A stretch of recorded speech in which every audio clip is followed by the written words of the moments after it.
Uma boa noite a todos e todas presentes. Estamos iniciando a entrevista coletiva com o auxiliar técnico Diogo Siston e o nosso goleiro Jefferson Paulino. Primeiramente, boa noite, professor. O jogo de hoje era um jogo direto, né, na parte de baixo ali da tabela, dentro do Z4. Vocês acabaram que tiveram fazer algumas, propor o jogo em determinados momentos da partida. Acabou que o gol não saiu. O que faltou para o Volta Redonda ter saído daqui de campo contra o Amazonas com um empate? Então a gente sempre tenta propor o jogo, né? Nós somos um dos times que tem mais posse no campeonato, mas essa posse precisa ser um pouco mais efetiva em muitos momentos. Sabíamos que o jogo aqui ia ser difícil, um campo difícil de jogar, abafado, né? E levamos o gol no início, né? Assim, na primeira parte, e a partir dali sabíamos que íamos ter que eles iriam baixar mais as linhas e nós teríamos mais dificuldade para conseguir penetrar na defesa e fazer finalizações e chegar ao gol. E isso foi aos poucos, foi passando o jogo, nós tínhamos alguns espaços que nós não exploramos. E aí o futebol é assim. Eles conseguiram o resultado no início, até perderam o pênalti, o que nos fez com que a gente, dá, mas não fomos efetivos, fizemos uma partida abaixo da média do que a gente vem fazendo. Acredito que hoje talvez tenha sido das piores partidas que nós fizemos dentre essas 27 rodadas. Boa noite, professor. José Sumiço, canal Cruzeiro. Professor, a equipe do Volta Redonda ela vinha de uma ascensão, né? Venceu a equipe do Paysandu e depois enfrentou o Criciúma, empatou, mas acabou perdendo para a equipe do Amazonas, que vinha de 3 jogos sem vencer. O que faltou hoje, além, como você falou, da pior partida do Volta Redonda? O que foi fundamental para a derrota de hoje? Então, nós sabíamos que o jogo aqui ia ser complicado e que a gente tinha que ser bem consistente nas disputas de primeira e segunda bola, né? E nós perdemos isso. Nós perdemos algumas segundas bolas que fizeram com que eles chegassem mais. Como você disse, nós viemos de uma sequência de uma ascensão, fizemos um bom jogo, somente contra o Criciúma, que é uma equipe que estava 11 jogos invictos, mas hoje não conseguimos fazer aquilo que a gente normalmente faz, que é de cada vez mais empurrar o adversário para trás e sim ter chance de finalizar. Apesar de a gente muitas das vezes não ser efetivo e acertar o gol e fazer o gol, mas a gente é uma equipe que cria mais do que a gente criou hoje. E isso acho que foi um fator fundamental também para a gente não conquistar os pontos que a gente precisava. Eu tenho mais uma. Para vocês jogadores, tá faltando 11 rodadas, né? Mas o que fazer e como manter a cabeça tranquila nesses 11 jogos para tentar reverter essa situação? Boa noite. A gente se apega muito no nosso trabalho, né? A gente sabe o elenco que a gente tem. Eu destrincho o jogo de uma forma... um início muito ruim da nossa parte, muito abaixo realmente do que a gente tinha proposto para a partida de hoje. No segundo tempo, acho que a gente já conseguiu controlar as ações. No vestiário, né, o Diogo conversou com a gente e conseguiu ajustar o que a gente precisava fazer. E acho que voltamos melhor no segundo tempo. Com a posse de bola, a gente acabou cansando o time deles. Como o Diogo falou, um clima típico, muito difícil jogar aqui.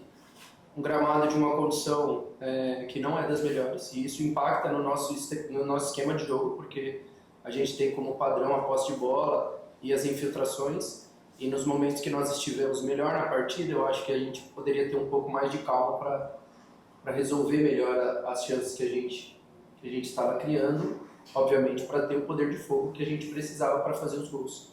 E nos momentos onde eles estavam mais fragilizados, aí há o antijogo, porque a gente vai bater na tecla de que todo jogo acontece a mesma coisa. Os atletas caindo, quebrando o ritmo do jogo e assim, enquanto isso não for sanado de uma vez por todas, com cartões e com um tempo hábil para que haja jogo. Eu acho que a arbitragem ela foi muito bem coerente no jogo, na maior parte dos dois tempos, mas eu acho que faltou acréscimo. Porque se nós tivéssemos mais tempo para fazer o gol, eu acho que a gente poderia ter tido mais chances. Quando sobe a placa de 7 minutos, é inadmissível, ao meu ver. Eu acho que no mínimo nós tínhamos que ter 10, 12 minutos, porque para quem gosta de futebol, o jogo, se tivesse uma justiça hoje, mesmo nós não fazendo uma partida dentro do que nós esperávamos, a maior justiça seria o empate. Não seria a vitória do Amazonas. Com todo respeito, acho que eles começaram muito bem a partida, fizeram um gol, se defenderam, mas foi ajudado pela falta de acréscimo na segunda etapa, onde quando a gente tinha bola, os jogadores estavam ali picando o jogo, e isso é uma situação onde nos prejudica quem quer jogar, prejudica quem quer fazer, né, o futebol. Acho que a condição do gramado, como eu falei, precisa haver um padrão no Brasil, porque a gente tem uma área da Amazônia onde a gente precisa utilizar, o futebol brasileiro precisa utilizar, e eles escolhem, obviamente, pelo momento que eles estão, de um campo que não facilita o jogo, porque não tem jogo, é jogo de primeira, segunda bola, e aí eles são fortes, eles são treinados para esse tipo de jogo. E eu acho que a gente voltar para as nossas ações dentro dos nossos domínios, num campo com uma condição muito boa, e fazer o nosso dever de casa, para que a gente possa conquistar os pontos necessários para a gente sair dessa situação complexa. Bom, agora vamos às perguntas enviadas pelos nossos colegas jornalistas do Rio de Janeiro. A primeira pergunta é do Samuel Silva, do Voltaço Insider. Siston, hoje Volta Redonda, mais uma vez, se mostrou inferior em alguns aspectos em relação ao seu adversário. Na sua concepção, quais foram esses erros e o que fazer para consertá-los? Então, como eu estava comentando aqui, primeira e segunda bola, nós não somos um time de jogo de bola longa, nós não somos, mas sabíamos que aqui nós enfrentaríamos talvez isso, e se confirmou. E nós não soubemos ficar equilibrados no primeiro momento, e aí eles foram chegando, fizeram um gol, e eu acho que essa foi a nossa maior dificuldade. Não pode ser desculpa, porque não é o único jogo que vai se desenhar assim, e nós temos que estar preparados para isso. Não fizemos um jogo consistente, alguns erros de algumas tomadas de decisão ali, principalmente chegando no terço final. No final do jogo, por exemplo, nós tínhamos 2 centroavantes jogando, e a bola precisava cruzar mais a área, dar mais volume, e às vezes uma dessas segundas bolas poderiam cair no nosso pé e a gente finalizar para fazer o gol. Então acho que basicamente foi isso. Agora, uma coisa que a gente pode ter certeza é que a gente não desiste, a gente vai até o final, a gente confia no trabalho, a gente confia nos jogadores, e nós não temos muito tempo a lamentar. Nós temos agora um tempo, temos que ver realmente, reanalisar o jogo através do vídeo para ajustar algumas situações, mas a gente não tem muito tempo para ficar se lamentando, que quarta-feira já tem outro jogo importante, a gente tem que ganhar os pontos que nós deixamos aqui. Já nessa linha, o Samuel também pergunta para o Jefferson, né, sobre a atuação hoje aqui para a equipe, né, e já sobre o próximo jogo, como que o time ele pretende reagir para dar uma resposta rápida já na quarta-feira contra o Remo. Eu acho que analisar, como o Diogo falou, analisar os erros que tivemos dentro do nosso padrão, de tudo aquilo que a gente trabalha, sanar os defeitos e insistir nas coisas boas que a gente tem feito para que a gente faça um jogo consistente. Nós vínhamos de um jogo onde nós competimos muito contra o Criciúma. Em determinados momentos da partida, hoje faltou essa competitividade. E eu acho que voltar para o que a gente faz de melhor, que é entender o jogo, a forma que o jogo está se desenhando e a gente usufruir da partida.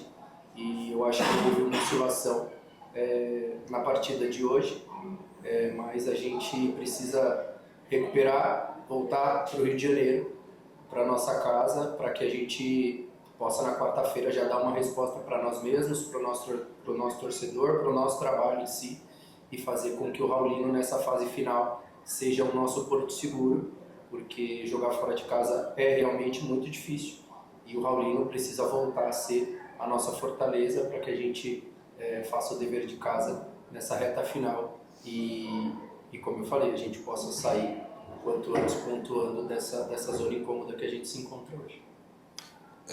Siston, no segundo tempo, a Volta Redonda ele criou mais oportunidades do que no primeiro. Você considera que faltou mais uma tranquilidade no momento de finalizar a gol? Olha, eu acho que agora que acaba o jogo é muito fácil falar, né? Faltou tranquilidade. Eu acho que a gente poderia ainda ter tido mais chances de finalizar, né? Como eu falei antes, a gente quando a gente coloca o Ítalo, a gente fica com dois jogadores centroavantes da área. A gente tem que começar a pesar, porque natural que a equipe que está vencendo que baixa as linhas. E não é fácil entrar nessas defesas para ter tanta finalização. E em um momento ou outro, a gente vai errar a finalização. Mas quanto mais volume de finalizações você tem, mais chance de você acertar. E tranquilidade, eu acho que a gente passa bastante tranquilidade para os jogadores têm a nossa confiança para fazer. E eu acho que a gente, na verdade, precisa sim confiar que as coisas vão acontecer, confiar que o trabalho não vai parar, confiar porque nós vamos ter 33 pontos em disputa, não são isso? São mais 11 jogos, tem 33 pontos em disputa. Não é fácil, é difícil porque a gente está desde o início do campeonato brigando nessa situação, mas a gente tem a confiança dos jogadores, os jogadores têm a nossa confiança e nós vamos atrás de dar essa volta por cima e já na próxima quarta-feira. Já emendando as suas considerações finais sobre a partida de hoje. É sobre isso, que o torcedor confie, que vá no Raulino na quarta-feira, nós vamos dar a volta por cima e que a gente consiga esses 3 pontos que vão ser fundamentais. Como eu disse, ainda tem 11 jogos e cada jogo é importante. Cada jogo, sim, é um jogo, e a gente tem que pensar de jogo a jogo. A gente não pode pensar no jogo subsequente, a gente tem que pensar jogo a jogo e o próximo jogo é sempre o jogo mais importante. É assim que nós vamos nos concentrar para dar a resposta que a torcida precisa e para conquistar os pontos que são necessários para a gente sair dessa zona. Jefferson, as suas considerações finais sobre a partida de hoje? Eu acho que o Siston foi muito feliz. A gente tem uma confiança plena na nossa comissão técnica, no nosso trabalho. Em nenhum momento a gente achou que nadaria de braçada, não é porque vínhamos de 2 jogos com resultados positivos que isso seria tão fácil de conseguir essa sequência, mas a gente vai buscar até onde a gente puder ser um time consistente, ser um time guerreiro, ser um time que compete, ser um time que joga e um time que entende que está mais próximo do que a gente imagina. Não tem terra arrasada, os resultados obviamente nos favoreceram, a gente não pode ficar olhando os adversários, a gente precisa fazer a nossa parte, mas não está tão difícil. As equipes estão obviamente oscilando nessa parte de baixo e a gente precisa pontuar dentro de casa, um time que vem muito bem na competição, que é o Remo, mas dentro dos nossos domínios nós somos muito fortes e a gente vai fazer de tudo nessa reta final. Como o Siston falou, são 33 pontos e a gente precisa, fazendo uma conta de 45 pontos, obviamente, dentro de casa nós temos essa condição para que durante as partidas a gente tenha também um pouco mais de tranquilidade e não jogue o tempo todo nessa gordura pequena. Então, quarta-feira, obviamente, vai ser um jogo difícil, mas com muita confiança no nosso trabalho, no Siston, no Rogério, todo mundo que faz parte disso. Estamos muito focados em dar o nosso melhor, porque a gente representa uma cidade, são torcedores, são pessoas que estão se dedicando 100% para esse projeto e a gente, com fé em Deus, vai conseguir um melhor resultado do que foi na tarde de hoje. Bom, agradecemos aqui a presença do Diogo e do Jefferson e também a todos os jornalistas presentes e damos por encerrada a entrevista do dia de hoje. Boa noite. Obrigado.